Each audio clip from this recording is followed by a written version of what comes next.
Penn State and Mike Rhodes really needed that one. Heartbreak doesn't even begin to describe that loss to the Oregon Ducks.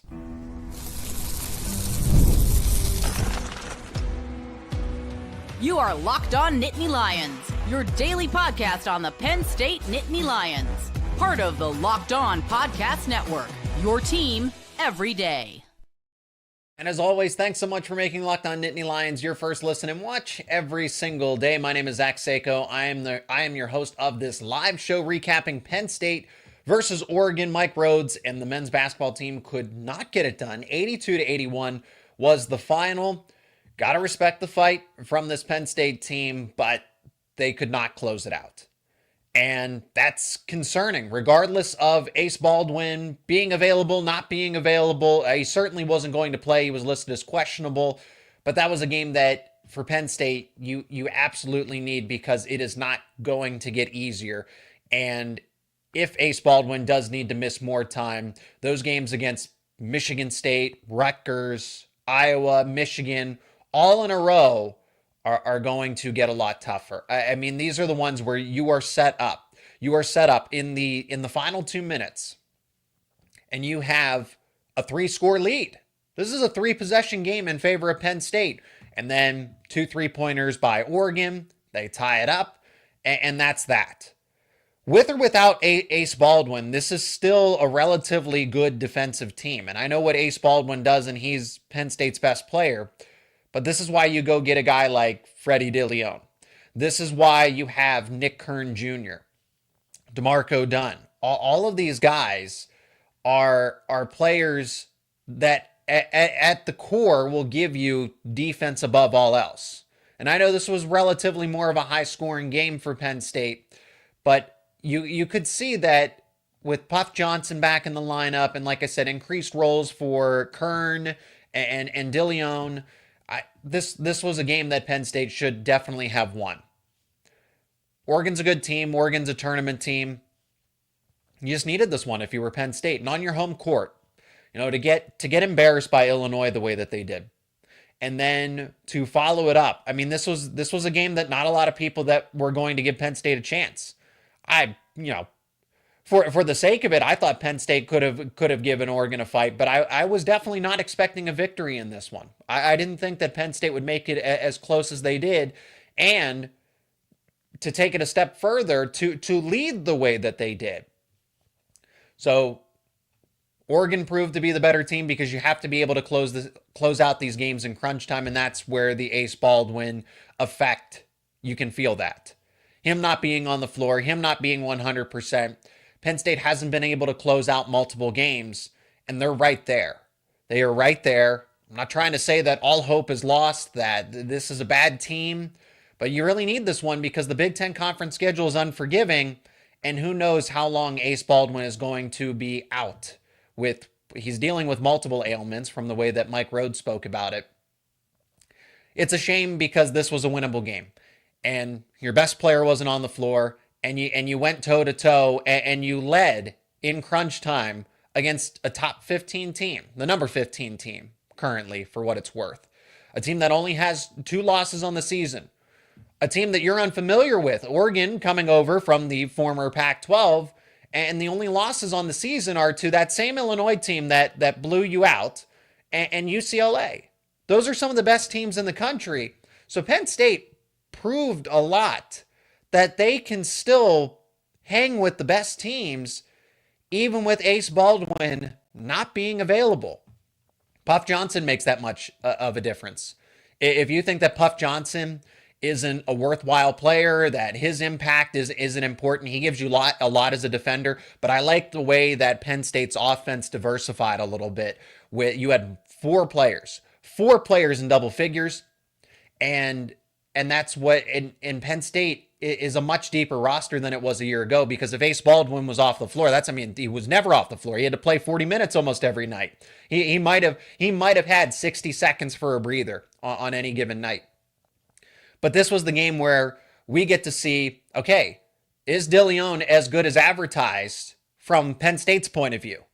Because we've heard a lot of good things, a lot of promising things about this player who transfers in from Tennessee, has a slow start to his collegiate career, and he erupts for 21 points, and he's your leading scorer. I also like this because he was 4 of 6 from downtown. He was able to get to the free throw line. Sure, he wasn't the same kind of distributor that Penn State needs from an Ace Baldwin, but the fact that he gave you that kind of presence in the scoring aspect of it, because Zach Hicks didn't have his best day. Sure, he scored 14, but he was 2 of 7 from 3. Puff Johnson gave you 15 points. Nick Kern was so effective driving to the basket. And Penn State really just had a lot of unlucky breaks. I'm saying that this loss is a big deal because Penn State needed this one, because it doesn't get any easier. You're going into a tough stretch of the schedule where you may or may not have Ace Baldwin, or he's listed as questionable. He was listed as questionable, so that means that he will be back sooner rather than later. But you needed this kind of game, and you were winning. It's not like you were playing behind the whole time. You were leading this Oregon Ducks team at home, and now for another conference game, you could not close it out. I don't want to believe that Purdue game was a mirage. That was a really good Purdue team. That is one of the best teams in the conference presently at 5-1. Now, granted, they haven't played the gauntlet like anybody else. They are playing some of the weaker teams in the Big Ten. But that still shows that, hey, Penn State is right there. Penn State's just either A, unlucky, or B, banged up. And right now, I mean, that proves the value of the worth, because if Ace Baldwin is 100%, they get this game closed out. Because they needed a veteran presence, a proven veteran presence, to get the job done. Zach Hicks makes it interesting. It's a 2-possession game. He sinks that 3 with just a couple seconds to go, but time is the enemy, and they can't close it out. But I liked what I saw here. I liked that Penn State, despite not having its best player, was right there with Oregon, was leading. Still concerns me that they can't close these kinds of games out at home with or without Ace Baldwin Jr., but you're right there. You were able to score in the paint effectively. You were able to get some more three-point shooting. Maybe ask DeLeon to be more of an outside scorer in the future. And roll with that. There are a lot of positives to take away from this for Penn State. But moral victories only matter so much here. The season is far from over. Penn State's 12-5. They're 2-4 in conference. I'm just saying you need these kinds of wins. This one was right here for the taking. Penn State did not get it done. And they just have to adapt and move on. And hopefully Ace Baldwin gets healthier sooner rather than later. There's positive and negatives here, one way or another when you look at it. So we'll take a quick break. When we return, I see the comments section is a little active here, so we'll get you involved in the conversation as well and talk more about this game from Penn State losing to Oregon 82-81 and what's to come for the Nittany Lions and Mike Rhodes with an upcoming slate of games that is not ideal given the situation with Ace Baldwin. We'll talk about it more on the other side of this break. And today's show is brought to you by TurboTax. This message from our sponsor, Intuit TurboTax. Taxes was dealing with piles of paperwork and frustrating forms, and then waiting and wondering and worrying if you were going to get any money back. Now, Taxes is easily uploading your forms to a TurboTax expert who's matched to your unique tax situation. An expert who's backed by the latest technology, which cross-checks millions of data points for 100% accuracy while they work on your taxes to get real-time updates on their progress. And you get the most money back guaranteed. All while you go about your day. No more stressing, no more worrying, no waiting. Now, this is Taxes. Intuit TurboTax. Get an expert now at TurboTax.com. Only available with TurboTax Live Full Service. Real-time updates only in the iOS mobile app. See guaranteed details at TurboTax.com/guarantees. That is TurboTax.com/guarantees. Thank you for joining the live show. Wasn't clear what happened to Kern. Not exactly sure, honestly, if I missed something there. He drove in for the layup at the end, and unfortunately was a contested shot that if that rattles in, it's a different type of ball game. Penn State just had a lot of unlucky breaks. Mike Rhodes was looking for a foul at the end that they didn't get. Or at least he was looking for some more time. He thought they got the foul in. It was going to take a miracle. The problem is you're up by 3 possessions. You're at home. You should be able to close this game out. It's not like without Ace Baldwin on the floor, these guys haven't been here. These are all veteran players that have played tons of college basketball. Yannick Conan Niederhauser, veteran. Zach Hicks, super veteran. DeLeon, veteran. Puff Johnson, super veteran. Nick Kern Jr., veteran. DeMarco Dunn, veteran. These guys know how to play the game and knows what it takes in crunch time. So it's not an excuse. I'm saying Ace Baldwin certainly would have helped in this situation, but it doesn't matter because you still have the veteran presence across the board to close these kinds of games out. So for Penn State, you just need these ones. They boost the resume. It was right there for the taking. It's not like it was a late comeback where they were down by double digits. They led in the game. They led by 3 possessions, and they couldn't close it out at home. It's the same clown show. I mean, I wouldn't call it a clown show. I think this is the best that Penn State, one of the best teams that Penn State basketball has put together since Pat Chambers, the 2019 team. And Micah Shrewsbury put together a good team as well. But this is a deep group. And they're showing it as more than just Ace Baldwin. That you can get 4 without your best player, without your best distributor. And Penn State has 4 scorers in double digits. And that was a ranked team, an Oregon team that is certainly thinking about Elite 8, Final Four. I mean, if you ask head coach Dana Altman, that's a team that certainly expects to contend and be late in the postseason. They absolutely expect to be a Big Ten conference title contender and then a March Madness title contender. And you lose by 1. I'm just saying they didn't get upset or they didn't get surprised by the worst of the worst in the Big Ten. No, this is one of the, yes, Big Ten newcomer, but Oregon is still one of the best teams overall in the country. It's just not going to get any easier for Penn State, and that's why these wins matter. If you can steal a win away when Ace Baldwin's not on the floor, you show a lot to the committee. You show a lot to the selection committee. I'm sure this game specifically isn't going to weigh too much one way or another, but it would have with a win. With a loss, it's just nothing. Penn State showed some fight, but it doesn't help them. It doesn't hurt them, but it doesn't help them either. No, with the stretching off the court, I must have missed that getting ready for the postgame show here. In that instance, I hope Nick Kern Jr. is okay. I can try to find an update here to see if anything's wrong. I'm not seeing anything immediately, but it's one of those games that they're going to look back and I hope they build confidence from it. I hope this isn't a hangover type of game where we were in it and it affects them for the next couple of games. I hope this is one where they say, hey, we have an identity outside of Ace Baldwin. I'm pretty sure they knew that Penn State knows what it has. This is just new to us. To their full credit, they're playing well compared to the initial prediction of being absolute bottom of the league. And that's what we said on this show in the preseason, that it was a joke to think that this Penn State team would finish 17th in the Big Ten, that they absolutely had no fight.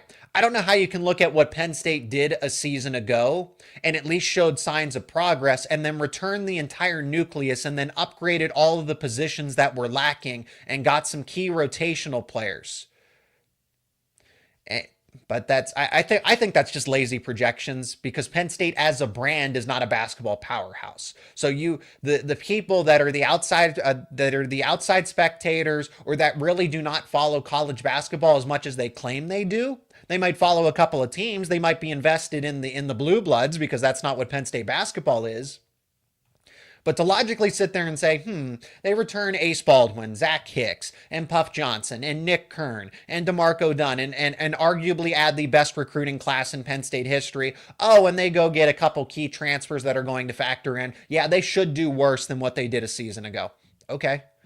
I don't know how you logically make any sense of that, but hey, they have their jobs, right? Oh man, like I said, this one to not be able to close out Indiana and the Palestra, to lose to Illinois embarrassingly. That was a revenge game. That had revenge written all over it since Penn State had beaten Illinois multiple times a season ago. And then to lose by 1 point to Oregon at home. Now you go on the road to Michigan State. Michigan State's coming off of a win from a few days ago. They beat Washington. This is a Tom Izzo classic team. A hot start for them as well. They only have 2 losses on the season. They're 5-0 in conference. You should expect Michigan State to be a solid favorite in that game when that spread rolls around. We'll talk to my counterpart over at Locked On Spartans to get the insight there, and we'll have some discussions in regards to that. But it's just another one. Again, you needed this game against Oregon to help yourself out for what is on the slate that's on the way for Penn State. Penn State's got Michigan State. Then they got a revenge game against Rutgers. Fortunately, that's at home. But we know that Rutgers gave Penn State fits with Ace Baldwin, may I remind everybody. And then you go on the road to Iowa. Then you go on the road to a ranked Michigan. Ohio State is probably in the same category as Penn State right now, where they're in between. They're trying to figure out if they have enough to make a push. And I think Penn State does. I still stand by the fact that Ace Baldwin, Puff Johnson's fine. He's okay. But you need Ace Baldwin to be your best. You need him to be out there. And if they don't have their best player, Ace Baldwin takes them as far as this team can go. That he is the key above all else. It's why they fought to bring him back for another season. So that's why I say let him rest and recover. You see some positive signs. They were in it against Oregon. I'm sure they'll put up a fight against Michigan State. Now I won't expect them to win without Ace Baldwin there. And then see how he is before going into that Rutgers game, because I would rather sacrifice a couple of games now in early January, let Ace Baldwin get as close to 100% as possible, because you can lose some of these games, because then you have some winnable ones that you should definitely win.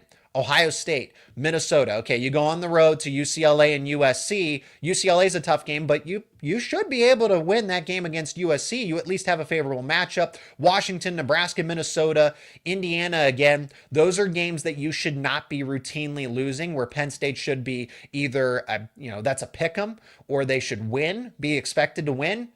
And I would rather have Ace Baldwin 100% for those games rather than saying, okay, let's roll the dice and try to get one against a ranked Michigan State team on the road. That's just how I see it. Penn State knows differently. They know the injury report better than I do. Penn State, the Dallas Cowboys of college football. Are we talking now? We're talking about Penn State football and James Franklin. They can't win the big game. Are we just talking across the board? Or are you just trying to add insult to injury? Are you just trying to kick the Penn State fan base while they're down after the Orange Bowl game and then this one against Oregon? So we'll leave it at that. My name is Zach Seyko. I'm your host, as always, of Locked On Nittany Lions. Thanks so much for checking out this live recap of Penn State versus Oregon. The Nittany Lions fall 82-81 at home. And Penn State, for the most part, like I said, you got production from some unexpected places. Freddie DeLeon, 21 points. Nick Kern Jr., 19 points. Puff Johnson, 15. And Zach Hicks, 14. That's something to look forward to. At least gives Penn State some fight, despite not having their best player in Ace Baldwin. If you're new to the show, please leave a like on this episode, share it with friends and family, and subscribe to the YouTube channel and wherever you get your podcasts. We are part of the Locked On Podcast Network, your team every day.